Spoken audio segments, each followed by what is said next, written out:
அம்மா ஊர் பக்கத்துல ஆயிரம் மீன் பிடிக்கிறேன்னு சொன்னாங்க. சரி வேடிக்கை போய் பார்ப்போமே அப்படின்னு சொல்லிட்டு போய் வேடிக்கை பார்த்தா ஆயிரம் மீன் அப்பா துள்ளுறதை பார்த்தா நமக்கு ஆசையை கொடுத்துருச்சு. சரி ஒரு கிலோ வாங்கிட்டு போவோமே பிளானை போட்டு ஒரு கிலோ கட்டோம்னா அவர் இந்த அப்பான்னு சொல்லிட்டு சட்டி நிறைய ஐடியா போட்டு பிறக்க சொல்லிட்டாங்க. என்னடா பிறக்க சொல்றாங்களே இப்ப அத்தா ஆயிரம் மட்டும் இல்லை ஆயிரம் கூட சேர்ந்து ஏகப்பட்ட மீன் கொலாப்ஸ்ல இருக்கு. இன்னமும் சரின்னு சொல்லிட்டு சொல்லி கொடுத்தாங்க. எல்லாமே நாங்க பிரிச்சு போட்டுக்கிட்டு இருந்தோம். வேஸ்ட் ஆனது அந்த இருக்கு.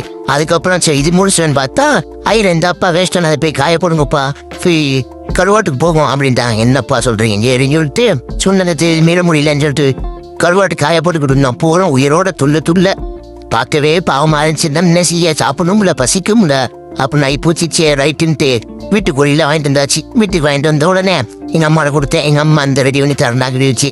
சரின்னு சொல்லிட்டு ஐரைய பொழிச்சு சரி நம்ம சாத்தாதான் பால் ஊத்துறாங்க ஐரைக்கு ஊத்துறாதான் சாகுன்னு சொல்லிட்டாங்க. சரின்னு சொல்லிட்டு பொருட்கள் பாலை வாங்கி ஊத்தியாச்சு. ஊத்து விட்டு நல்லா உப்பு போட்டு நல்லா கிண்டுறேன்னா அதுவே ஒன்னா மண்டையப்பட ஆரம்பிச்சிச்சு. சரி ரைட்டு ஒரு 1/2 மணி நேரம் டீயை பார்ப்போம்னு சொல்லிட்டு போட்டு டீயை பார்த்துட்டு வந்தா எங்க அம்மா ஆடா கூப்பிட்டாங்க. என்னன்னு பார்த்தா மஞ்சப்பொடி உப்பு போட்டு நல்லா தேய்ச்சி 3-4 தடவை அலசினாதான் அந்த கிருமிலாம் இருந்துச்சுன்னா நல்லா சாகுமா. சரின்னு சொல்லிட்டு நல்லா 3-4 தடவை அலசி தண்ணி வடிகட்டி சம்முன்னு எடுத்தாச்சு.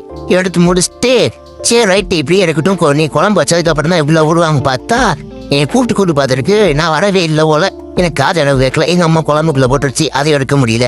சரி ரைட்டு நல்லா தாளிச்சதை தனியை தாளிச்சு உள்ள போட்டு சம்முன்னு கபகமன்னு மணக்க ஒரு 1/4 மணி நேரம் நல்லா கொதிக்க விட்டு ரொம்ப நேரம் வைத்தோம்னா ரொம்ப பிஞ்சில இதாயிரும் அப்படின்னு சொல்லிட்டு மணக்க கொடுத்தாங்க. சரி ரைட்டு இன்னைக்கு ஒரு புடி அப்படின்னு சொல்லிட்டு சம்முன்னு குழம்ப ஊற்றி மணம் அடிச்சாச்சு.